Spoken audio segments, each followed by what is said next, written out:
5 things a stupid man always says. If you want to know a man's character, don't look at his wealth, his clothes, or even his achievements. Look at his words. A man's tongue is the window to his mind. The Stoics often reminded us that speech is the mirror of the soul.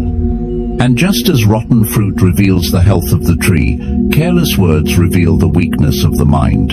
Today we will uncover 5 things a foolish man always says.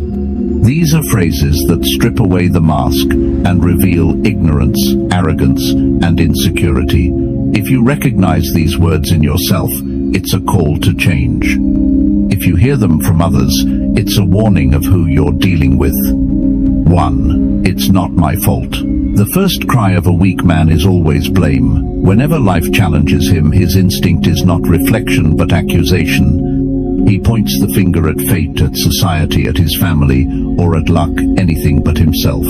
But Marcus Aurelius gave us the opposite approach. You have power over your mind, not outside events. Realize this, and you will find strength. A stupid man escapes responsibility because responsibility feels heavy, but a strong man embraces it because he knows responsibility is the training ground for virtue. When he fails, he asks, "What can I learn?" When he stumbles, he asks, "How can I rise stronger?" Blame is easy, but it keeps you powerless. Ownership is hard, but it makes you unstoppable. 2. I already know that. The second mark of foolishness is arrogance disguised as knowledge. A stupid man closes his ears with this phrase. He interrupts wisdom by declaring his own mastery. But Epictetus warned, it is impossible for a man to learn what he thinks he already knows. Wisdom requires humility. The man who says, "I already know," has chosen to stop growing. He prefers the illusion of mastery over the reality of ignorance. The wise man, however, approaches life as an eternal student. For him, humility is not weakness, but the foundation of strength.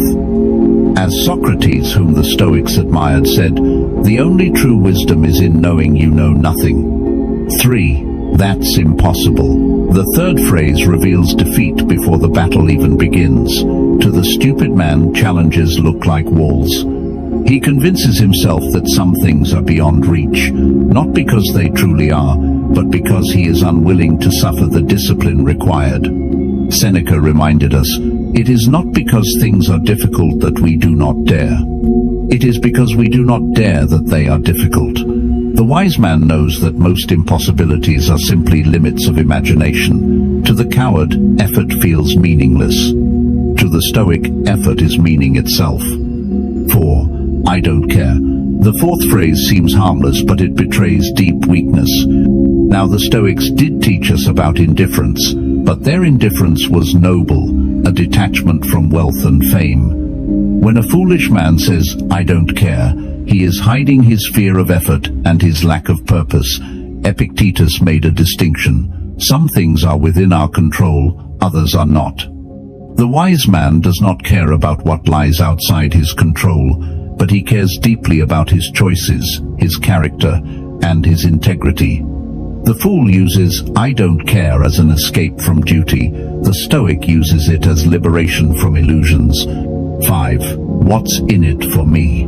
Finally, the phrase that exposes selfishness at its core. The stupid man sees every situation as a transaction.